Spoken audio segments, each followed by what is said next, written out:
ನಮಸ್ಕಾರ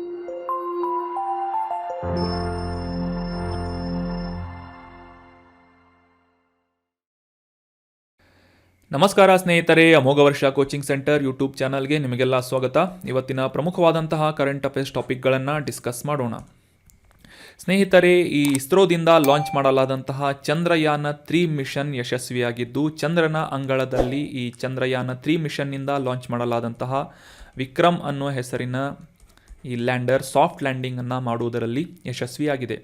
ಈ ಸಾಧನೆಯನ್ನು ಮಾಡಿದಂತಹ 3 ಪ್ರಮುಖ ರಾಷ್ಟ್ರಗಳು ಜಗತ್ತಿನಲ್ಲಿ ಈ ಅಮೆರಿಕ, ರಷ್ಯಾ ಮತ್ತು ಚೀನಾಗಳ ನಂತರ ಈ ಸಾಧನೆ ಮಾಡಿದಂತಹ 4ನೇ ರಾಷ್ಟ್ರವಾಗಿ ಭಾರತ ಗುರುತಿಸಿಕೊಂಡಿದೆ. ಅದೇ ರೀತಿಯಾಗಿ ಈ ಚಂದ್ರನ ದಕ್ಷಿಣ ಧ್ರುವವನ್ನು ಲ್ಯಾಂಡಿಂಗ್ ಮಾಡಿದಂತಹ ರಾಷ್ಟ್ರ ಯಾವುದು ಅಂತಂದರೆ ಭಾರತ ಮೊದಲನೇ ರಾಷ್ಟ್ರವಾಗಿ ಗುರುತಿಸಿಕೊಳ್ತಾ ಇದೆ. ಸೊ ಹೀಗಾಗಿ ಈ ಇಸ್ರೋ ತಂಡಕ್ಕೆ ಮತ್ತು ಭಾರತೀಯರು ಎಲ್ಲ ಒಂದು ಸಮುದಾಯಕ್ಕೆ ಒಂದು ಹೆಮ್ಮೆಯ ವಿಷಯವಾಗಿದೆ ಅಂತ ಹೇಳ್ತಾ ಇವತ್ತಿನ ಡಿಸ್ಕಷನನ್ನು ಪ್ರಾರಂಭ ಮಾಡೋಣ. ಲಾಸ್ಟ್ ಸೆಷನ್ನಲ್ಲಿ ಕೇಳಲಾದಂತಹ ಪ್ರಶ್ನೆಯ ಸರಿಯಾದ ಉತ್ತರ ಏನು ಅಂತ ಮೊದಲು ತಿಳಿದುಕೊಳ್ಳೋದಾದರೆ, ಭಾರತೀಯ ಮಹಿಳಾ ಕ್ರಿಕೆಟ್ ತಂಡ T20 ವಿಶ್ವಕಪ್ಪನ್ನು ಎಷ್ಟು ಬಾರಿ ಗೆದ್ದುಕೊಂಡಿದೆ?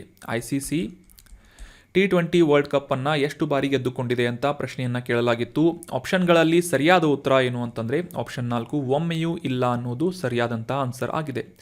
2009ರಿಂದ 8 ಆವೃತ್ತಿಗಳನ್ನು ಕಂಪ್ಲೀಟ್ ಮಾಡಿದಂತಹ ಈ ICC ಮಹಿಳಾ T20 ವಿಶ್ವಕಪ್ನಲ್ಲಿ ಭಾರತ ಒಮ್ಮೆಯೂ ಕೂಡ ಈ ವಿಶ್ವಕಪ್ಪನ್ನು ಗೆದ್ದುಕೊಂಡಿಲ್ಲ. ಆಸ್ಟ್ರೇಲಿಯಾ 2009ರಿಂದ ಈ 8 ಆವೃತ್ತಿಗಳಲ್ಲಿ 6 ಬಾರಿ ಚಾಂಪಿಯನ್ ಆಗಿ ಹೊರಹೊಮ್ಮಿದ್ದು, ನಂತರ ಇಂಗ್ಲೆಂಡ್ ಮತ್ತು ವೆಸ್ಟ್ ಇಂಡೀಸ್ಗಳು 2 ಬಾರಿ ಈ ಒಂದು ವಿಶ್ವಕಪ್ಪನ್ನು ಗೆದ್ದುಕೊಂಡಿವೆ. ಭಾರತೀಯ ಮಹಿಳಾ ತಂಡ ಒಮ್ಮೆಯೂ ಕೂಡ ಈ T20 ICC ವರ್ಲ್ಡ್ ಕಪ್ಪನ್ನು ಗೆದ್ದುಕೊಂಡಿಲ್ಲ ಅನ್ನೋದು ಇಂಪಾರ್ಟೆಂಟ್ ಆದಂಥ ಮಾಹಿತಿಯಾಗಿದೆ.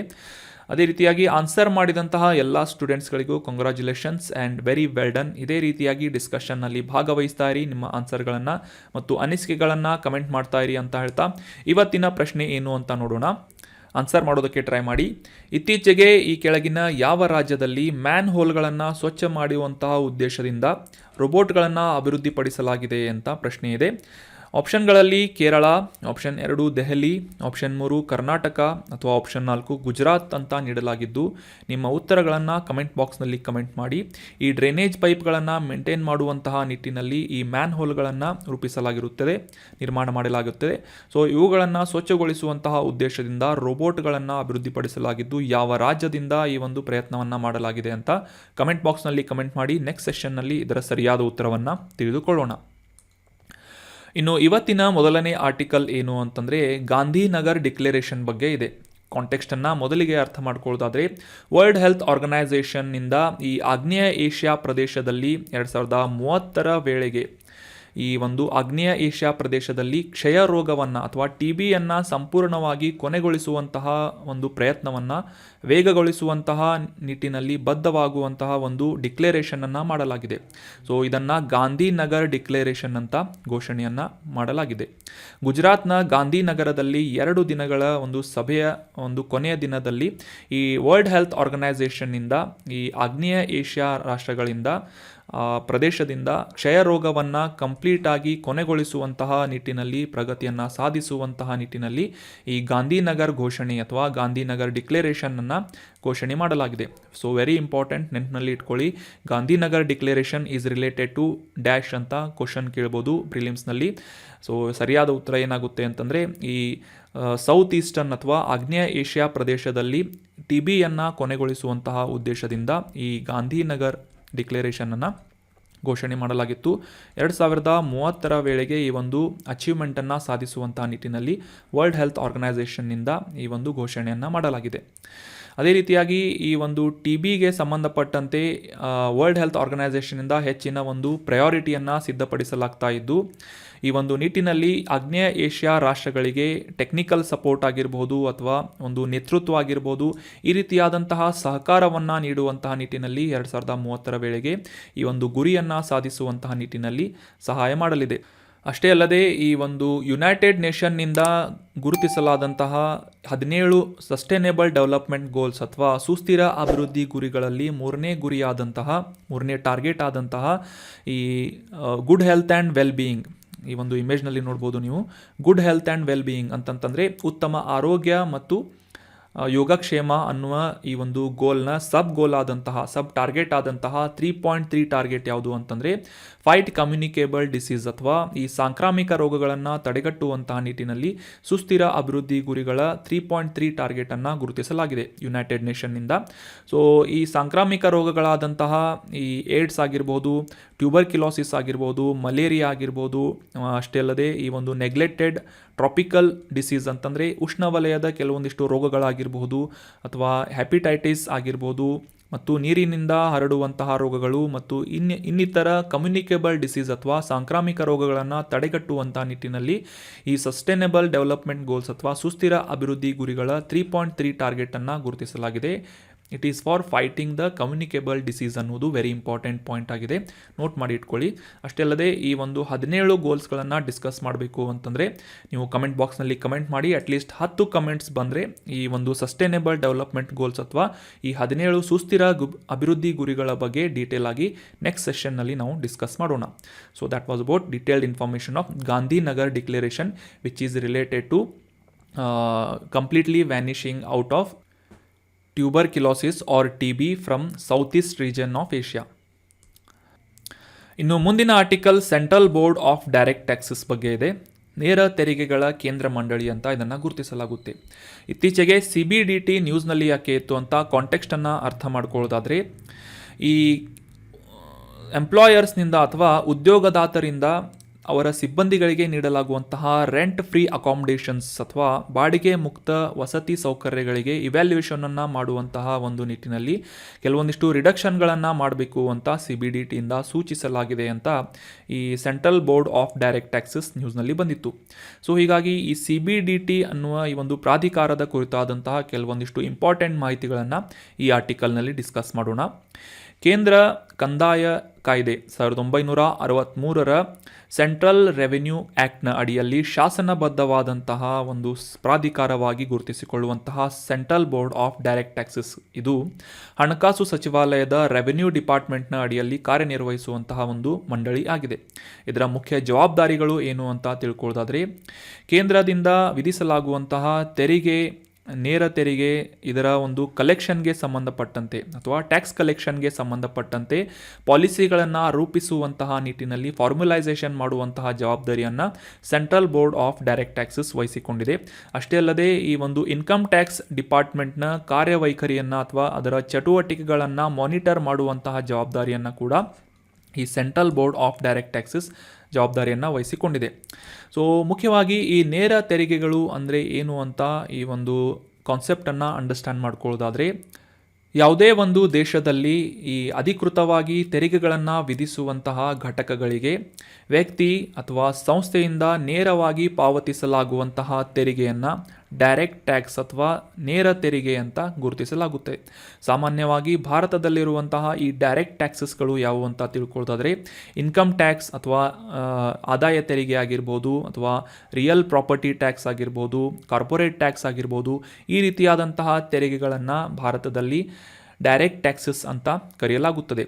ಸೊ ಮುಖ್ಯವಾಗಿ ಈ ಕಾನ್ಸೆಪ್ಟನ್ನು ಮತ್ತೊಮ್ಮೆ ರಿವೈಸ್ ಮಾಡೋದಾದರೆ, ಯಾವುದೇ ಒಂದು ದೇಶದಲ್ಲಿ ಅಧಿಕೃತವಾಗಿ ವಿಧಿಸುವಂತಹ ತೆರಿಗೆಗಳನ್ನು ವಿಧಿಸುವಂತಹ ಘಟಕಗಳಿಗೆ ವ್ಯಕ್ತಿ ಅಥವಾ ಸಂಸ್ಥೆಗಳಿಂದ ನೇರವಾಗಿ ಪಾವತಿಸಲಾಗುವಂತಹ ತೆರಿಗೆಯನ್ನು, ಟ್ಯಾಕ್ಸಸ್ಗಳನ್ನು ಡೈರೆಕ್ಟ್ ಟ್ಯಾಕ್ಸ್ ಅಥವಾ ನೇರ ತೆರಿಗೆಗಳು ಅಂತ ಗುರುತಿಸಲಾಗುತ್ತೆ. ಈ ನೇರ ತೆರಿಗೆ ಅಥವಾ ಡೈರೆಕ್ಟ್ ಟ್ಯಾಕ್ಸಸ್ಗಳಲ್ಲಿ ಯಾವುದು ಬರುತ್ತೆ ಅಂತ ಕೂಡ ವೆರಿ ಇಂಪಾರ್ಟೆಂಟ್, ನೆನ್ಪಿಟ್ಕೊಳ್ಳಿ. ಎಕ್ಸಾಂಪಲ್ ಯಾವುವು ಅಂತಂದರೆ ಇನ್ಕಮ್ ಟ್ಯಾಕ್ಸ್ ಆಗಿರ್ಬೋದು, ಅಥವಾ ಪ್ರಾಪರ್ಟಿ ಟ್ಯಾಕ್ಸ್ ಆಗಿರ್ಬೋದು, ಅಥವಾ ಕಾರ್ಪೊರೇಟ್ ಟ್ಯಾಕ್ಸ್ ಆಗಿರ್ಬೋದು.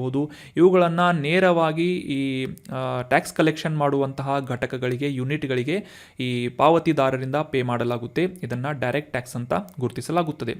UPSC ಸಿವಿಲ್ ಸರ್ವಿಸಸ್ ಎಕ್ಸಾಮಿನೇಷನ್ನ ಪ್ರಿಲಿಮ್ಸ್ನಲ್ಲಿ ಇದೊಂದು ಪ್ರೀವಿಯಸ್ ಇಯರ್ ಕ್ವಶನನ್ನು ಡಿಸ್ಕಸ್ ಮಾಡೋಣ. ಕ್ವಶನ್ ಏನು ಅಂತಂದರೆ, which one of the following effects of creation of black money in India has been the main cause of worry to the government of India ಅಂತ ಪ್ರಶ್ನೆ ಇದೆ. ಇದರ ಅರ್ಥ ಏನು ಅಂತಂದರೆ, ಭಾರತ ಸರ್ಕಾರಕ್ಕೆ ಈ ಕಪ್ಪು ಹಣದ ಸೃಷ್ಟಿಯಿಂದ ಯಾವ ರೀತಿಯಾದಂತಹ ತೊಂದರೆ ಅಥವಾ ತಲೆನೋವುಗಳು ಉಂಟಾಗುತ್ತದೆ ಅಂತ ಪರಿಣಾಮವನ್ನು ಗುರುತಿಸಬೇಕಾಗಿದೆ. ಆಪ್ಷನ್ 1 ಏನು ಅಂತ ಕೇಳಿ ನೋಡೋದಾದರೆ diversion of resources to the purchase of real estate and investment in luxury housing ಅಂತ ಇದೆ. ಅಂದರೆ ಈ ಸಂಪನ್ಮೂಲಗಳನ್ನು ಮುಖ್ಯವಾಗಿ ಈ ರಿಯಲ್ ಎಸ್ಟೇಟ್ ಮತ್ತು ಈ ಐಷಾರಾಮಿ ಮನೆಗಳನ್ನು ಕಟ್ಟುವುದರಲ್ಲಿ ವಿನಿಯೋಗಿಸಲಾಗುತ್ತೆ, ಡೈವರ್ಷನ್ ಆಗುತ್ತೆ ಅಂತ ಮೊದಲನೇ ಸ್ಟೇಟ್ಮೆಂಟ್ ಇದ್ದು, ಎರಡನೇ ಸ್ಟೇಟ್ಮೆಂಟ್ ಏನು ಅಂತ ನೋಡೋದಾದರೆ investment in unproductive activities and purchase of precious stones, jewellery, gold et cetera ಅಂತಂದರೆ ಈ ಅನ್ಪ್ರೊಡಕ್ಟಿವ್ ಆ್ಯಕ್ಟಿವಿಟೀಸ್ಗಳಲ್ಲಿ ಇನ್ವೆಸ್ಟ್ಮೆಂಟ್ ಮಾಡೋದು. ಫಾರ್ ಎಕ್ಸಾಂಪಲ್ ಈ ಬೆಲೆ ಬಾಳುವಂತಹ ಚಿನ್ನಾಭರಣ ಆಗಿರ್ಬೋದು, ರತ್ನ ಹವಳ ಅಥವಾ ರತ್ನ ಹರಳುಗಳಾಗಿರ್ಬೋದು, ಅವುಗಳಲ್ಲಿ ಈ ಒಂದು ಇನ್ವೆಸ್ಟ್ಮೆಂಟ್ ಜಾಸ್ತಿ ಆಗುತ್ತದೆ ಅಂತ ಈ ಎರಡನೇ ಸ್ಟೇಟ್ಮೆಂಟ್ ಇದೆ. ಮೂರನೇ ಆಪ್ಷನ್ ಏನು ಅಂತ ನೋಡೋದಾದರೆ large donations to political parties and growth of regionalism ಅಂತ ಇದೆ. ಮೂರನೇ ಸ್ಟೇಟ್ಮೆಂಟ್ ಏನು ಅಂತ ಅರ್ಥ ಮಾಡ್ಕೊಳ್ಳೋದಾದರೆ ಈ ರಾಜಕೀಯ ಪಕ್ಷಗಳಿಗೆ ಹೆಚ್ಚಿನ ಡೊನೇಷನ್ ಸಂದಾಯವಾಗುತ್ತದೆ. ಅದೇ ರೀತಿಯಾಗಿ ಈ ಭಾರತ ದೇಶದಲ್ಲಿ ಈ ಪ್ರಾದೇಶಿಕತೆ ಅಥವಾ ರಿಜಿನಲಿಸಮ್ ಇನ್ಕ್ರೀಸ್ ಆಗುತ್ತದೆ, ಹೆಚ್ಚುತ್ತದೆ ಅಂತ ಮೂರನೇ ಸ್ಟೇಟ್ಮೆಂಟ್ ಇದ್ದು, ನಾಲ್ಕನೇ ಸ್ಟೇಟ್ಮೆಂಟ್ ಏನು ಅಂತಂದರೆ loss of revenue to the state exchequer due to tax evasion ಅಂತಂದರೆ ಈ ತೆರಿಗೆ ವಂಚನೆಯಿಂದ ಈ ಸರ್ಕಾರಕ್ಕೆ ಒಂದು ಇನ್ಕಮ್ ಅಥವಾ ಒಂದು ರೆವೆನ್ಯೂ ಲಾಸ್ ಆಗುತ್ತೆ ಅಂತ ಸ್ಟೇಟ್ಮೆಂಟ್ ಇದೆ. ಸೊ ಈ ಆನ್ಸರ್ ಮಾಡೋದಕ್ಕಿಂತ ಮುಂಚೆ ಬ್ಲ್ಯಾಕ್ ಮನಿ ಅಂದರೆ ಏನು ಅಂತ ನಾವು ಸಿಂಪಲ್ಲಾಗಿ ಅಂಡರ್ಸ್ಟ್ಯಾಂಡ್ ಮಾಡ್ಕೋಣ. ಬ್ಲ್ಯಾಕ್ ಮನಿ ಅಂತಂತಂದರೆ ಯಾವುದೇ ಒಂದು ಹಣವನ್ನು ಅಕ್ರಮವಾಗಿ ಗಳಿಸಿದಂತಹ ಮತ್ತು ಈ ಒಂದು ಟ್ಯಾಕ್ಸ್ ಕವರೇಜಿಂದ ಹೊರತುಪಡಿಸಲಾದಂತಹ ಹಣವನ್ನು ಈ ಬ್ಲ್ಯಾಕ್ ಮನಿ ಅಂತ ಕರೆಯಲಾಗುತ್ತದೆ. ಸೊ ಹೀಗಾಗಿ ಸಿಂಪಲ್ಲಾಗಿ ಈ ಒಂದು ಡೆಫಿನೇಷನ್ ಮುಖಾಂತರ ನಾವು ಅಂಡರ್ಸ್ಟ್ಯಾಂಡ್ ಮಾಡ್ಕೋಬೋದು. ಈ ಟ್ಯಾಕ್ಸ್ ಕವರೇಜ್ಗೆ ಬರದೇ ಇರುವಂಥ ಹಣ ಅಂತಂದರೆ ಟ್ಯಾಕ್ಸ್ ಇವೇಷನ್ ಅಂತಂದರೆ ಈ ತೆರಿಗೆ ವಂಚನೆಯಿಂದ ಈ ಸರ್ಕಾರಕ್ಕೆ ಲಾಸ್ ಆಗುವುದು ಭಾರತ ಸರ್ಕಾರಕ್ಕೆ ಒಂದು ತಲೆನೋವಾಗುತ್ತದೆ. It is a cause of worry ಅಂತ ನಾವು ಅಂಡರ್ಸ್ಟ್ಯಾಂಡ್ ಮಾಡ್ಕೋಬೋದು. So option D is right answer. ಇನ್ನು ಮುಂದಿನ ಆರ್ಟಿಕಲ್ ಪ್ರಧಾನಮಂತ್ರಿ ಜನ್ ಧನ್ ಯೋಜನೆಯ ಬಗ್ಗೆ ಇದೆ. ಇತ್ತೀಚೆಗೆ ಈ PMJD ನ್ಯೂಸ್ನಲ್ಲಿ ಯಾಕೆ ಇತ್ತು ಅಂತ ಕಾಂಟೆಕ್ಸ್ಟನ್ನು ಅರ್ಥ ಮಾಡ್ಕೊಳ್ಳೋದಾದರೆ ಕೇಂದ್ರ ಹಣಕಾಸು ಸಚಿವಾಲಯದಿಂದ ದೇಶದಾದ್ಯಂತ ಒಟ್ಟು ಜನ್ ಧನ್ ಖಾತೆಗಳ ಸಂಖ್ಯೆ 50 ಕೋಟಿ ಮೀರಿದೆ ಅಂತ ನ್ಯೂಸ್ನಲ್ಲಿ ಪಬ್ಲಿಷ್ ಆಗಿತ್ತು. ಇದರಲ್ಲಿ 56% ಖಾತೆಗಳು ಮಹಿಳೆಯರ ಆಗಿವೆ ಅಂತ ಇದೆ. ಅಂದರೆ ಮಹಿಳೆಯರು 56% ಜನ್ಧನ್ ಯೋಜನೆಯ ಅಡಿಯಲ್ಲಿ ಖಾತೆಗಳನ್ನು ಹೊಂದಿದ್ದಾರೆ. ದೇಶದಲ್ಲಿ 50 ಕೋಟಿಗೂ ಹೆಚ್ಚಾದಂಥ ಸಂಖ್ಯೆಯ ಜನ್ಧನ್ ಯೋಜನೆಯ ಅಡಿಯಲ್ಲಿ ಖಾತೆಗಳು ಉಂಟಾಗಿವೆ ಅಥವಾ ಸೃಷ್ಟಿಸಲಾಗಿವೆ ಅಂತ ಸ್ಟೇಟ್ಮೆಂಟನ್ನು ನೀಡಲಾಗಿತ್ತು. ಸೊ ಹೀಗಾಗಿ ಈ ಪ್ರಧಾನಮಂತ್ರಿ ಜನ್ಧನ್ ಯೋಜನೆ ನ್ಯೂಸ್ನಲ್ಲಿರೋದ್ರಿಂದ ಎಕ್ಸಾಮಿನೇಷನ್ ಪಾಯಿಂಟ್ ಆಫ್ ವ್ಯೂ ಇದರ ಬಗ್ಗೆ ತಿಳ್ಕೊಳ್ಳೋದು ನಮಗೆ ಇಂಪಾರ್ಟೆಂಟ್ ಆಗುತ್ತೆ. ಸೊ ಹೀಗಾಗಿ ಈ ಒಂದು ಯೋಜನೆಯ ಕುರಿತಾಗಿ ಕೆಲವೊಂದಿಷ್ಟು ಇಂಪಾರ್ಟೆಂಟ್ ಮಾಹಿತಿಗಳನ್ನು ಡಿಸ್ಕಸ್ ಮಾಡೋಣ. 2014 ಆಗಸ್ಟ್ನಲ್ಲಿ ಹಣಕಾಸು ಸೇವೆಗಳ ಪ್ರವೇಶವನ್ನು ಅಥವಾ ಈ ಫೈನಾನ್ಷಿಯಲ್ ಸರ್ವಿಸಸ್ಗಳನ್ನು ಆಕ್ಸೆಸ್ ಮಾಡುವಂತಹ ನಿಟ್ಟಿನಲ್ಲಿ ಮತ್ತು ಫೈನಾನ್ಷಿಯಲ್ ಇನ್ಕ್ಲೂಷನ್ ಅಥವಾ ಹಣಕಾಸು ಸೇರ್ಪಡೆಯನ್ನು ಎನ್ಶೋರ್ ಮಾಡುವಂತಹ ನಿಟ್ಟಿನಲ್ಲಿ ಈ ಪ್ರಧಾನಮಂತ್ರಿ ಜನ್ ಧನ್ ಯೋಜನೆಯನ್ನು ಪ್ರಾರಂಭ ಮಾಡಲಾಗಿತ್ತು. ಸೊ ಇದು ಸಿಂಪಲ್ ಆಗಿ ಇಷ್ಟೇ. ದೇಶದಾದ್ಯಂತ ಇರುವಂತಹ ಎಲ್ಲ ಕುಟುಂಬಗಳಲ್ಲೂ ಎಲ್ಲ ಸದಸ್ಯರಿಗೂ ಕೂಡ ಒಂದು ಖಾತೆಯನ್ನು, ಬ್ಯಾಂಕ್ ಖಾತೆಯನ್ನು ತೆರೆಯುವಂತಹ ಒಂದು ಉದ್ದೇಶ ಈ ಪ್ರಧಾನಮಂತ್ರಿ ಜನ್ ಧನ್ ಯೋಜನೆ ಆಗಿದೆ. ಇದರ ಮುಖ್ಯ ಇನ್ನೊಂದು ಉದ್ದೇಶ, ಗುರಿ ಏನು ಅಂತಂದರೆ ಫೈನಾನ್ಷಿಯಲ್ ಇನ್ಕ್ಲೂಷನ್ ಅಥವಾ ಹಣಕಾಸಿನ ಸೇರ್ಪಡೆ, ಅದೇ ರೀತಿಯಾಗಿ ಈ ದೇಶದ ಜನರಿಗೆ ಆರ್ಥಿಕ ಸಾಕ್ಷರತೆ, ಫೈನಾನ್ಷಿಯಲ್ ಲಿಟ್ರಸಿಯನ್ನು ಕೊಡುವುದು ಮತ್ತು ಸಾಲ ಪ್ರವೇಶವನ್ನು ಅಂದರೆ ಲೋನ್ಗಳಿಗೆ ಆಕ್ಸೆಸ್ ಮಾಡುವುದು ಮತ್ತು ಅವರಿಗೆ ವಿಮೆ ಮತ್ತು ಪಿಂಚಣಿಯನ್ನು ಒದಗಿಸುವಂತಹ ನಿಟ್ಟಿನಲ್ಲಿ ಪ್ರಧಾನಮಂತ್ರಿ ಜನ್ ಧನ್ ಯೋಜನೆಯನ್ನು ಗುರಿಯಾಗಿ ಇಟ್ಕೊಂಡು ಈ ಒಂದು ಯೋಜನೆಯನ್ನು ಪ್ರಾರಂಭ ಮಾಡಲಾಗಿತ್ತು. ಕನಿಷ್ಠ ಒಂದು ಮೂಲಭೂತ ಬ್ಯಾಂಕಿಂಗ್ ಖಾತೆಯನ್ನು, ಪ್ರತಿ ಮನೆಗೆ ಅಟ್ಲೀಸ್ಟ್ ಒಂದು ಖಾತೆಯನ್ನು ತೆರೆಯುವಂತಹ ಉದ್ದೇಶವನ್ನು ಕೂಡ ಈ PM ಜನ್ ಧನ್ ಯೋಜನೆ ಹೊಂದಿತ್ತು. ಸೊ ಅಷ್ಟೇ ಅಲ್ಲದೆ ಈ ಕೇಂದ್ರ, ರಾಜ್ಯ ಮತ್ತು ಸ್ಥಳೀಯ ಬಾಡಿಗಳಲ್ಲಿ ಈ ಎಲ್ಲ ಸರ್ಕಾರಿ ಪ್ರಯೋಜನಗಳನ್ನು ಅಥವಾ ಯಾವುದೇ ಒಂದು ಯೋಜನೆಗಳ ಫಲಾನುಭವಿಗಳನ್ನು ಗುರುತಿಸುವುದು ಅಷ್ಟೇ ಅಲ್ಲದೆ ಅವರ ಅಕೌಂಟ್ಗಳಿಗೆ ನೇರವಾಗಿ ಈ ಒಂದು ಪ್ರಯೋಜನಗಳನ್ನು ಅಥವಾ ಬೆನಿಫಿಟ್ಸ್ಗಳನ್ನು ವರ್ಗಾವಣೆ ಮಾಡುವಂತಹ DBT ಅಥವಾ ಡೈರೆಕ್ಟ್ ಬೆನಿಫಿಟ್ ಟ್ರಾನ್ಸ್ಫರ್ ಈ ಒಂದು ಯೋಜನೆಯನ್ನು ಅಥವಾ ಈ ಒಂದು ಉದ್ದೇಶವನ್ನು ಸಾಕಾರ ಮಾಡಿಕೊಡುವಂತಹ ನಿಟ್ಟಿನಲ್ಲಿ ಪ್ರಧಾನಮಂತ್ರಿ ಜನ್ ಧನ್ ಯೋಜನೆಯ ಅಡಿಯಲ್ಲಿ ಬ್ಯಾಂಕ್ ಅಕೌಂಟ್ಗಳನ್ನು ತೆರೆಯಲಾಗ್ತಾ ಇದೆ. ಸೊ ಇದು ಸದ್ಯಕ್ಕೆ 2014ರಿಂದ ಚಾಲ್ತಿಯಲ್ಲಿರುವಂತಹ ಒಂದು ಯೋಜನೆಯಾಗಿದ್ದು ಇಲ್ಲಿಯವರೆಗೆ ದೇಶದಾದ್ಯಂತ 50 ಕೋಟಿಗೂ ಹೆಚ್ಚಾದಂತಹ ಜನ್ ಧನ್ ಯೋಜನೆಯ ಖಾತೆಗಳು ಸೃಷ್ಟಿಯಾಗಿವೆ ಅನ್ನೋದು ವೆರಿ ಇಂಪಾರ್ಟೆಂಟ್ ಆದಂತಹ ಪಾಯಿಂಟ್ ಆಗಿದೆ. ಅದೇ ರೀತಿಯಾಗಿ ಇದರ ಉದ್ದೇಶ ಕೂಡ ವೆರಿ ಇಂಪಾರ್ಟೆಂಟ್. ಆರ್ಥಿಕ ಸಾಕ್ಷರತೆ, ಸಾಲ ಪ್ರವೇಶ, ವಿಮೆ ಮತ್ತು ಪಿಂಚಣಿ, ಎಲ್ಲಕ್ಕಿಂತ ಇಂಪಾರ್ಟೆಂಟ್ ಆಗಿ ಫೈನಾನ್ಷಿಯಲ್ ಇನ್ಕ್ಲೂಷನ್ ಅಥವಾ ಈ ಒಂದು ಆರ್ಥಿಕ ಸೇರ್ಪಡೆ ಏನಿದೆ ಇದು ಮುಖ್ಯವಾದಂತಹ ಒಂದು ಉದ್ದೇಶ ಆಗಿದೆ ಅಂತ ನೋಟ್ ಮಾಡಿ ಇಟ್ಕೊಳ್ಳಿ. ಅದೇ ರೀತಿಯಾಗಿ ಇದರ ಅರ್ಹತೆ ಏನು ಅಂತಂದರೆ, ಭಾರತೀಯ ನ್ಯಾಷನಲಿಸ್ಟ್ ಅಥವಾ ಭಾರತ ರಾಷ್ಟ್ರೀಯತೆಯನ್ನು ಹೊಂದಿದಂತಹ ಎಲ್ಲ ವ್ಯಕ್ತಿಯು ಕೂಡ ಈ ಜನ್ಧನ್ ಯೋಜನೆಯ ಅಡಿಯಲ್ಲಿ ಅಕೌಂಟನ್ನು ಎಸ್ಟಾಬ್ಲಿಷ್ ಮಾಡಲಿಕ್ಕೆ ಅರ್ಹತೆಯನ್ನು ಹೊಂದಿರುತ್ತಾನೆ. ಅಷ್ಟೇ ಅಲ್ಲದೆ ಈ 10 ವರ್ಷಕ್ಕಿಂತ ಮೇಲ್ಪಟ್ಟ ವ್ಯಕ್ತಿ ಕೂಡ ಈ ಬ್ಯಾಂಕ್ ಖಾತೆಯನ್ನು ತೆರೆಯಲು ಅನುಕೂಲವನ್ನು ಮಾಡಿಕೊಡಲಾಗಿದ್ದು, ಇನ್ ಕೇಸ್ 10 ವರ್ಷಕ್ಕಿಂತ ಮೇಲ್ಪಟ್ಟ ಅಪ್ರಾಪ್ತ ವಯಸ್ಸಿನ ಅರ್ಜಿದಾರನಾಗಿದ್ದರೆ ಅವರಿಗೆ ಈ ಲೀಗಲ್ ಆಗಿ ಅವರ ಪೋಷಕ ಅಥವಾ ಪಾಲಕರ ಬೆಂಬಲವನ್ನು, ನಾಮಿನಿಯನ್ನು ಮಾಡಬೇಕಾಗುತ್ತದೆ. ಸೊ ಇದು ಅರ್ಹತೆಯಾಗಿದೆ. ಇನ್ನು ಈ ಜನ್ಧನ್ ಖಾತೆಯನ್ನು ತೆರೆಯುವಂತಹ ವ್ಯಕ್ತಿಗಳಿಗೆ ನೀಡಲಾಗುವಂತಹ ಪ್ರಯೋಜನಗಳು ಏನು ಅಂತ ತಿಳ್ಕೊಳ್ಳೋದಾದರೆ, ಆಲ್ರೆಡಿ ಅದರ ಗುರಿಯನ್ನು ನಾವು ಡಿಸ್ಕಸ್ ಮಾಡಿದ್ವಿ. ಅದೇ ರೀತಿಯಾಗಿ ಇದರ ಬೆನಿಫಿಟ್ಸ್ಗಳು ಏನು ಅಂತ ತಿಳ್ಕೊಳ್ಳೋದಾದರೆ, ಭಾರತದ ನಾಗರಿಕರಿಗೆ ಅಂದರೆ ಅಕೌಂಟ್ಗಳನ್ನು ಹೊಂದಿದಂತಹ ಅಕೌಂಟ್ ಹೋಲ್ಡರ್ಗಳಿಗೆ ಆಕ್ಸಿಡೆಂಟಲ್ ಇನ್ಶೂರೆನ್ಸ್ ಕವರೇಜನ್ನು ನೀಡಲಾಗುತ್ತೆ. 1 ಲಕ್ಷ ರೂಪಾಯಿಗಳವರೆಗೆ ಈ ಪ್ರೀಮಿಯಂ ಕಾರ್ಡನ್ನು ಹೊಂದಿಲ್ಲದೇ ಇರುವಂತಹ ವ್ಯಕ್ತಿಗೆ ಈ ಒಂದು ಇನ್ಶೂರೆನ್ಸನ್ನು ನೀಡಲಾಗ್ತಾ ಇದ್ದು, ಪ್ರೀಮಿಯಂ ಕಾರ್ಡನ್ನು ಹೊಂದಿದಂತಹ ವ್ಯಕ್ತಿಗೆ 2 ಲಕ್ಷ ರೂಪಾಯಿವರೆಗೆ ಆಕ್ಸಿಡೆಂಟ್ ಕವರೇಜ್ ಇನ್ಶೂರೆನ್ಸನ್ನು ನೀಡಲಾಗ್ತಾ ಇದೆ. ಅಷ್ಟೇ ಅಲ್ಲದೆ ಈ ರುಪೇ ಡೆಬಿಟ್ ಕಾರ್ಡನ್ನು ಹೊಂದಿದಂತಹ ಜನರು ಈ ಆಕಸ್ಮಿಕ ವಿಮಾ ಕವರೇಜ್ ಅಥವಾ ಆಕ್ಸಿಡೆಂಟಲ್ ಇನ್ಶೂರೆನ್ಸ್ ಕವರೇಜನ್ನು ಪಡೆಯಲು ಅರ್ಹರಾಗಿರುತ್ತಾರೆ. ಅದೇ ರೀತಿಯಾಗಿ ಜೀವ ಕವರ್ ವಿಮೆ ಅಂತಂದರೆ ಲೈಫ್ ಕವರ್ ಇನ್ಶೂರೆನ್ಸ್ ಅಂತ. ಸೊ 30,000ವರೆಗೆ ಲೈಫ್ ಕವರೇಜ್ ಇನ್ಶೂರೆನ್ಸನ್ನು ಕೂಡ ಈ ಜನ್ಧನ್ ಯೋಜನೆಯನ್ನು ಹೊಂದಿದಂತಹ ಅಕೌಂಟ್ ಹೋಲ್ಡರ್ಗಳಿಗೆ ನೀಡಲಾಗುತ್ತದೆ. ಅದೇ ರೀತಿಯಾಗಿ ಓವರ್ ಡ್ರಾಫ್ಟ್ ಸೌಲಭ್ಯ ಅಂತಂದರೆ ಈ ಇನ್ ಕೇಸ್ ಆ ಒಂದು ಅಕೌಂಟ್ ಹೋಲ್ಡರ್ಗಳಿಗೆ, ಖಾತೆಯನ್ನು ಹೊಂದಿದಂತಹ ವ್ಯಕ್ತಿಗೆ ಯಾವುದೇ ರೀತಿಯಾಗಿ ಅಕೌಂಟ್ನಲ್ಲಿ ಹಣ ಇಲ್ಲದೆ ಹೋದರೆ 10,000ವರೆಗೆ ಓವರ್ ಡ್ರಾಫ್ಟನ್ನು ಅಂತಂದರೆ ಅಕೌಂಟ್ನಲ್ಲಿ ಹಣ ಇಲ್ಲದೇ ಇದ್ದರೂ ಕೂಡ 10,000 ರೂಪಾಯಿಯಷ್ಟು ವಿಡ್ರಾ ಮಾಡುವಂತಹ ಅನುಕೂಲವನ್ನು ಕೂಡ ಈ ಪ್ರಧಾನಮಂತ್ರಿ ಜನ್ಧನ್ ಯೋಜನೆ ಹೊಂದಿದೆ. ಅದೇ ರೀತಿಯಾಗಿ 6 ತಿಂಗಳವರೆಗೆ ಕಂಟಿನ್ಯೂಯಸ್ ಆಗಿ ಟ್ರಾನ್ಸಾಕ್ಷನ್ನ ಮಾಡಿದಂತಹ ವ್ಯಕ್ತಿಗೆ 5,000ವರೆಗಿನ ಸಾಲಗಳನ್ನು ಕೂಡ ನೀಡುವಂತಹ ಸೌಲಭ್ಯವನ್ನು ಪ್ರಧಾನಮಂತ್ರಿ ಜನ್ಧನ್ ಯೋಜನೆಯ ಅಡಿಯಲ್ಲಿ ನೀಡಲಾಗುತ್ತದೆ. ಸೊ ಇದು ವೆರಿ ಇಂಪಾರ್ಟೆಂಟ್ ಆದಂತಹ ಒಂದು ಯೋಜನೆಯಾಗಿದ್ದು, ಈ ಎಸ್ಸೆಗಳಲ್ಲೂ ಕೂಡ ಆರ್ಥಿಕ ಸಾಕ್ಷರತೆ ಮತ್ತು ಆರ್ಥಿಕ ಸೇರ್ಪಡೆಗೆ ಸಂಬಂಧಪಟ್ಟಂತಹ ಮಾಹಿತಿಯನ್ನು ನೀವು ಮೆನ್ಷನ್ ಮಾಡ್ಬೋದು. ಮುಖ್ಯವಾಗಿ ಈ ಫೈನಾನ್ಸಿಯಲ್ ಲಿಟ್ರಸಿ, ಅದೇ ರೀತಿಯಾಗಿ ಈ ಒಂದು ಲೋನ್ಸ್ಗಳನ್ನು ಆಕ್ಸೆಸ್ ಮಾಡಿಕೊಳ್ಳುವಂತಹ ನಿಟ್ಟಿನಲ್ಲಿ ಮತ್ತು ಬ್ಯಾಂಕ್ಗಳಿಂದ ನೀಡಲಾಗುವಂತಹ ಹಣಕಾಸು ಸಂಸ್ಥೆಗಳಿಂದ ನೀಡಲಾಗುವಂತಹ ಸೇವೆಗಳನ್ನು ಈ ಪ್ರಧಾನಮಂತ್ರಿ ಜನ್ಧನ್ ಯೋಜನೆಯಡಿಯಲ್ಲಿ ಈ ಝೀರೋ ಬ್ಯಾಲೆನ್ಸ್ ಅಕೌಂಟನ್ನು ಸ್ಥಾಪನೆ ಮಾಡುವುದರೊಂದಿಗೆ ಫಲಾನುಭವಿಗಳು ಪಡೆದುಕೊಳ್ಳಬಹುದಾಗಿದೆ. ಅಷ್ಟೇ ಅಲ್ಲದೆ ಸಾಕಷ್ಟು ಇತರ ಪ್ರಯೋಜನಗಳನ್ನು ಕೂಡ ಪಡೆಯಬಹುದು. ಅದೇ ರೀತಿಯಾಗಿ ಈ ಸರ್ಕಾರದಿಂದ ನೀಡಲಾಗುವಂತಹ ಬೆನಿಫಿಟ್ಸ್ಗಳನ್ನು ಡೈರೆಕ್ಟ್ ಬೆನಿಫಿಟ್ ಟ್ರಾನ್ಸ್ಫರ್ ಅಂದರೆ ಅಕೌಂಟ್ಗಳಿಗೆ ಡೈರೆಕ್ಟ್ ಆಗಿ ಕ್ಯಾಶ್ ಬರುವಂತಹ ನಿಟ್ಟಿನಲ್ಲಿ ಕೂಡ ಈ ಒಂದು ಅಕೌಂಟನ್ನು ಬಳಸಿಕೊಳ್ಳಬಹುದಾಗಿದೆ. ಫಾರ್ ಎಕ್ಸಾಂಪಲ್ ಏನು ಅಂತಂದರೆ ಈ PM ಕಿಸಾನ್ ಯೋಜನೆ ಅಂತ ನೋಡಿರ್ಬೋದು, ಕಿಸಾನ್ ಸಮ್ಮಾನ್ ಯೋಜನೆ ಅಂತ. ಸೊ ಇದರಿಂದ ಕೇಂದ್ರ ಸರ್ಕಾರದಿಂದ ಡೈರೆಕ್ಟಾಗಿ ವಾರ್ಷಿಕವಾಗಿ 6,000 ರೂಪಾಯಿಗಳಷ್ಟು ನಗದನ್ನು ಡೈರೆಕ್ಟಾಗಿ ರೈತರ ಅಕೌಂಟ್ಗಳಿಗೆ ಜಮಾ ಮಾಡಲಾಗುತ್ತೆ.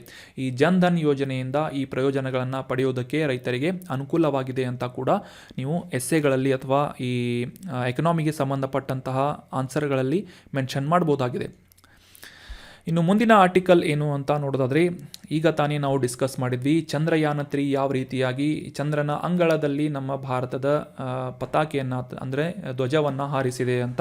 ಅದೇ ರೀತಿಯಾಗಿ ನಾಸಾದ ವಿಜ್ಞಾನಿಗಳು ಇದಕ್ಕಿಂತ ಒಂದು ಹೆಜ್ಜೆ ಮುಂದಿದ್ದು ಆರ್ಟಿಮಿಸ್ 2 ಅನ್ನುವ ಈ ಒಂದು ಮಿಷನ್ನ ಅಡಿಯಲ್ಲಿ ಚಂದ್ರನೆಡೆಗೆ ಈ ಒಂದು ಕ್ರೂವನ್ನು ಅಥವಾ ಈ ಒಂದು ಗಗನಯಾತ್ರಿಗಳನ್ನು ಕಳಿಸುವಂತಹ ಒಂದು ಉದ್ದೇಶದಿಂದ ಆರ್ಟಿಮಿಸ್ 2 ಮಿಷನ್ನನ್ನು ಲಾಂಚ್ ಮಾಡ್ತಾ ಇದೆ. ಇದೇ ಒಂದು ಉದ್ದೇಶದಿಂದ ಈ ಅಮೆರಿಕದ ಬಾಹ್ಯಾಕಾಶ ಸಂಶೋಧನಾ ಸಂಸ್ಥೆಯಾದಂತಹ ನಾಸಾದಿಂದ ಇತ್ತೀಚೆಗೆ ಫ್ಲೋರಿಡಾದ ಕೆನಡಿ ಬಾಹ್ಯಾಕಾಶ ಕೇಂದ್ರದ ಲಾಂಚ್ ಪ್ಯಾಡ್ 39B ಅನ್ನುವ ಈ ಒಂದು ಹೆಸರಿನ ಲಾಂಚ್ ಪ್ಯಾಡ್ನಿಂದ ಈ ಕ್ರೂವನ್ನು ಹೊಂದಿದಂತಹ ಆರ್ಟಿಮಿಸ್ 2 ಮಿಷನ್ನ ಮೊಬೈಲ್ ಉಡಾವಣಾ ಗೋಪುರವನ್ನು ಸ್ಥಳಾಂತರಿಸಲಾಗಿದೆ, ಅದನ್ನು ಶಿಫ್ಟಿಂಗ್ ಮಾಡಲಾಗಿದೆ ಅಂತ ನ್ಯೂಸ್ನಲ್ಲಿ ಪಬ್ಲಿಷ್ ಆಗಿತ್ತು. ಈ ಕಾಂಟೆಕ್ಸ್ಟ್ಗಿಂತ ಇಂಪಾರ್ಟೆಂಟ್ ಆಗಿರೋದೇನು ಅಂತಂದರೆ ಈ ನಾಸಾದ ಆರ್ಟಿಮಿಸ್ 2 ಅನ್ನುವ ಮಿಷನ್ ಆಗಿದೆ. 1972ರ ನಂತರ ಮೊದಲ ಬಾರಿಗೆ ಈ ಒಂದು ಗಗನಯಾತ್ರಿಗಳನ್ನು ಚಂದ್ರನೆಡೆಗೆ ಸಾಗಿಸುವಂತಹ ಒಂದು ಉದ್ದೇಶದಿಂದ ಆರ್ಟಿಮಿಸ್ 2 ಅನ್ನುವ ಮಿಷನ್ ಅನ್ನು ನಾಸಾದಿಂದ ಲಾಂಚ್ ಮಾಡಲಾಗ್ತಾ ಇದೆ. ಇದು ಆರ್ಟಿಮಿಸ್ ಸಿರೀಸ್ನ ಎರಡನೇ ಮಿಷನ್ ಆಗಿದ್ದು, ಇದಕ್ಕಿಂತ ಮುಂಚೆ ಈ ಗಗನಯಾತ್ರಿಗಳನ್ನು ಹೊರತುಪಡಿಸಿ ಈ ಮಿಷನನ್ನು ಲಾಂಚ್ ಮಾಡಲಾಗಿತ್ತು, ಅಂದರೆ ಸ್ಪೇಸ್ ಕ್ರಾಫ್ಟನ್ನು ಲಾಂಚ್ ಮಾಡಲಾಗಿತ್ತು. ಆದರೆ ಆರ್ಟಿಮಿಸ್ 2 ಮಿಷನ್ನಲ್ಲಿ ಫಸ್ಟ್ ಕ್ರೂಡ್ ಆರ್ಟಿಮಿಸ್ ಮಿಷನ್ ಆಗಿದೆ, ಅಂದರೆ ಸಿಬ್ಬಂದಿಗಳನ್ನು ಹೊತ್ತೊಯ್ಯುವಂತಹ ಒಂದು ಮಿಷನ್, ಈ ಚಂದ್ರನೆಡೆಗೆ ಹೊತ್ತೊಯ್ಯುವಂತಹ ಒಂದು ಮಿಷನ್ ಆರ್ಟಿಮಿಸ್ 2 ಮಿಷನ್ ಆಗಿದೆ ಅಂತ ನಾವು ಇಂಪಾರ್ಟೆಂಟ್ ಆಗಿ ನೋಟ್ ಮಾಡ್ಕೋಬೇಕಾಗಿದೆ. ಅದೇ ರೀತಿಯಾಗಿ ಈ ಒಂದು ಆರ್ಟಿಮಿಸ್ 2 ಮಿಷನ್ನಲ್ಲಿ huge space launch system SLS ಅನ್ನುವ ಈ ಮೆಗಾ ರಾಕೆಟ್ನ ಸಹಾಯದಿಂದ ಮತ್ತು ಒರಿಯಾನ್ ಸ್ಪೇಸ್ ಕ್ರಾಫ್ಟ್ನ ಸಹಾಯದಿಂದ ಈ ಒಂದು ಚಂದ್ರನೆಡೆಗೆ, ಚಂದ್ರನ ಅಂಗಳದವರೆಗೆ ಅಥವಾ ಚಂದ್ರನ ಕಕ್ಷೆ ಅಂತ ಅಂಡರ್ಸ್ಟ್ಯಾಂಡ್ ಮಾಡ್ಕೋಬೋದು, ಲ್ಯಾಂಡಿಂಗ್ ಮಿಷನ್ ಅಲ್ಲ ಇದು, ನೋಟ್ ಮಾಡಿ ಇಟ್ಕೊಳ್ಳಿ. ಸೊ ಈ ಚಂದ್ರನ ಒಂದು ಆರ್ಬಿಟ್ನಲ್ಲಿ ಈ ಸಿಬ್ಬಂದಿಗಳನ್ನು ಅಥವಾ ಗಗನಯಾತ್ರಿಗಳನ್ನು ಕೊಂಡೊಯ್ಯುವಂತಹ ನಿಟ್ಟಿನಲ್ಲಿ ಒರಿಯಾನ್ ಸ್ಪೇಸ್ ಕ್ರಾಫ್ಟ್ ಮತ್ತು ಈ SLS ಮೆಗಾ ರಾಕೆಟ್ಗಳು ಸಹಾಯ ಮಾಡ್ತಾ ಇವೆ.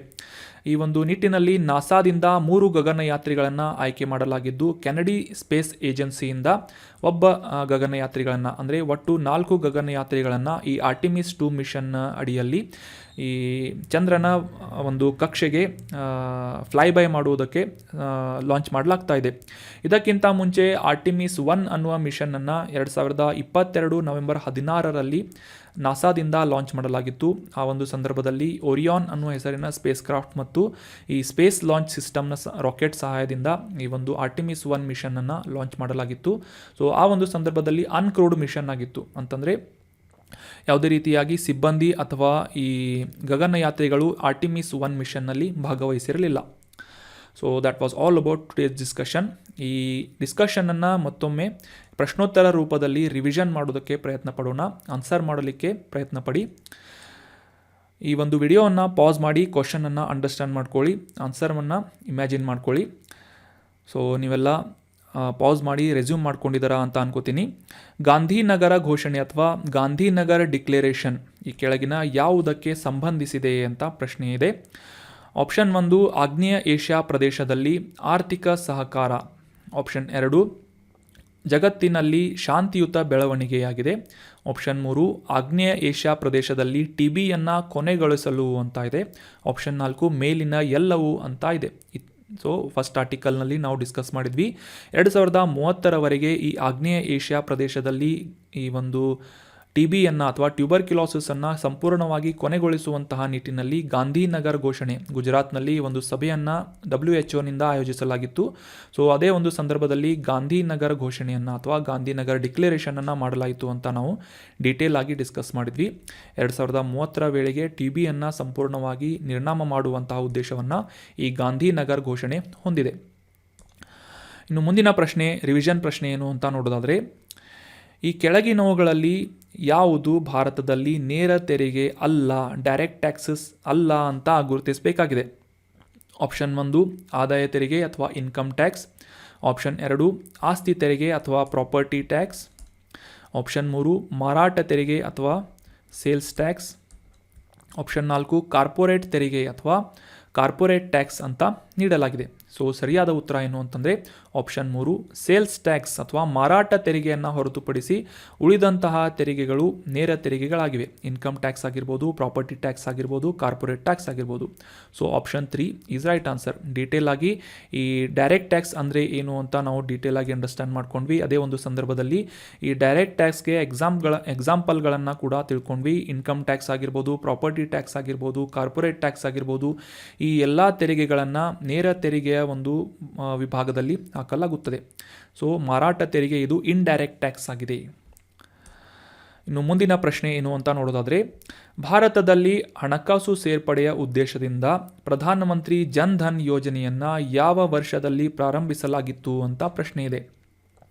ಆಪ್ಷನ್ 1 2008, ಆಪ್ಷನ್ 2 2010, ಆಪ್ಷನ್ 3 2014 ಅಥವಾ ಆಪ್ಷನ್ 4 2016 ಅಂತ ನೀಡಲಾಗಿದೆ. ಸರಿಯಾದ ಉತ್ತರ ಏನು ಅಂತಂದರೆ, ಈ ಒಂದು ಆರ್ಟಿಕಲ್ನಲ್ಲಿ ಡಿಸ್ಕಸ್ ಮಾಡಿದ್ವಿ, ಆಗಸ್ಟ್ 2014ನೇ ಇಸವಿಯಲ್ಲಿ ಹಣಕಾಸು ಸೇರ್ಪಡೆ ಅಥವಾ ಈ ಫೈನಾನ್ಷಿಯಲ್ ಇನ್ಕ್ಲೂಷನ್ನ ಮುಖ್ಯ ಉದ್ದೇಶವಾಗಿ ಇಟ್ಕೊಂಡು ಪ್ರಧಾನಮಂತ್ರಿ ಜನ್ ಧನ್ ಯೋಜನೆಯನ್ನು ಪ್ರಾರಂಭ ಮಾಡಲಾಗಿತ್ತು. ಮುಖ್ಯವಾಗಿ ದೇಶದಾದ್ಯಂತ ಪ್ರತಿ ಕುಟುಂಬದಲ್ಲೂ ಒಂದು ಬ್ಯಾಂಕ್ ಖಾತೆಯನ್ನು ತೆರೆಸುವಂತಹ ಉದ್ದೇಶದಿಂದ ಹಣಕಾಸು ಸೇರ್ಪಡೆಗಾಗಿ ಆಗಸ್ಟ್ 2014ರಂದು ಈ ಪ್ರಧಾನಮಂತ್ರಿ ಜನ್ ಧನ್ ಯೋಜನೆಯನ್ನು ಲಾಂಚ್ ಮಾಡಲಾಗಿತ್ತು ಅಂತ ನಾವು ಅಂಡರ್ಸ್ಟ್ಯಾಂಡ್ ಮಾಡ್ಕೊಂಡ್ವಿ. Option 3 2014 is right answer. ಇನ್ನು ಮುಂದಿನ ಪ್ರಶ್ನೆ ಏನು ಅಂತ ನೋಡೋದಾದರೆ, ಮಾನವರನ್ನು ಚಂದ್ರನ ಸಮೀಪಕ್ಕೆ ಕೊಂಡೊಯ್ಯುವಂತಹ ಉದ್ದೇಶದಿಂದ ಆರ್ಟಿಮಿಸ್ 2 ಮಿಷನ್ನನ್ನು ಈ ಕೆಳಗಿನ ಯಾವ ಬಾಹ್ಯಾಕಾಶ ಸಂಸ್ಥೆ ಲಾಂಚ್ ಮಾಡ್ತಾ ಇದೆ, ಪ್ರಾರಂಭಿಸ್ತಾ ಇದೆ ಅಂತ ಪ್ರಶ್ನೆ ಇದೆ. ಆಪ್ಷನ್ಗಳಲ್ಲಿ ಜಪಾನಿನ ಬಾಹ್ಯಾಕಾಶ ಸಂಶೋಧನಾ ಸಂಸ್ಥೆಯಾದಂತಹ ಜಾಕ್ಸಾ, ಆಪ್ಷನ್ 2 ಅಮೆರಿಕದ ಸಂಸ್ಥೆ NASA, option 3 European space agency ಅಥವಾ ESA, ಆಪ್ಷನ್ 4 CNSA ಅಂದರೆ ಚೈನಾದ ಬಾಹ್ಯಾಕಾಶ ಸಂಶೋಧನಾ ಸಂಸ್ಥೆ ಅಂತ ಇದೆ. ಸೊ ಸರಿಯಾದ ಉತ್ತರ ಏನು ಅಂತಂದರೆ ಅಮೆರಿಕದ ಬಾಹ್ಯಾಕಾಶ ಸಂಸ್ಥೆ ನಾಸಾದಿಂದ ಈ ಒಂದು ಆರ್ಟಿಮಿಸ್ 2 ಮಿಷನ್ನನ್ನು ಅಂದರೆ ಚಂದ್ರನ ಸಮೀಪಕ್ಕೆ ಮಾನವರನ್ನು ಗಗನಯಾತ್ರಿಗಳನ್ನು ಕೊಂಡೊಯ್ಯುವಂತಹ ಉದ್ದೇಶದಿಂದ ಈ ಒಂದು ಮಿಷನ್ನನ್ನು ಲಾಂಚ್ ಮಾಡಲಾಗ್ತಾ ಇದೆ. ಆರ್ಟಿಮಿಸ್ 2 ಅನ್ನುವ ಮಿಷನ್ನನ್ನು ಅಂತ ನಾವು ಡೀಟೇಲ್ ಆಗಿ ಈ ಒಂದು ಆರ್ಟಿಕಲ್ನಲ್ಲಿ ಡಿಸ್ಕಸ್ ಮಾಡಿದ್ವಿ ಅಂತ ನಾವು ಅಂಡರ್ಸ್ಟ್ಯಾಂಡ್ ಮಾಡ್ಕೋಬೋದು. ಇದಕ್ಕಿಂತ ಮುಂಚೆ 2022ರಲ್ಲಿ ಆರ್ಟಿಮಿಸ್ 1 ಅನ್ನುವ ಮಿಷನನ್ನು ಲಾಂಚ್ ಮಾಡಲಾಗಿತ್ತು. ಸೊ ಚಂದ್ರನೆಡೆಗೆ ಮಾನವನನ್ನು ಕೊಂಡೊಯ್ಯುವಂತಹ ಒಂದು ಉದ್ದೇಶದಿಂದ ಆರ್ಟಿಮಿಸ್ 2 ಮಿಷನನ್ನು ನಾಸಾದಿಂದ ಲಾಂಚ್ ಮಾಡಲಾಗಿದೆ. Option 2 is right answer. So that was all about today's discussion. ಈ ಕಂಟೆಂಟನ್ನು ನಿಮ್ಮ ಎಲ್ಲ ಫ್ರೆಂಡ್ಸ್ಗಳ ಜೊತೆ ಮತ್ತು ಎಲ್ಲ ಆಸ್ಪಿರೆಂಟ್ಸ್ಗಳ ಜೊತೆ ಶೇರ್ ಮಾಡಿ. Thank you so much for joining the discussion. Have a nice day.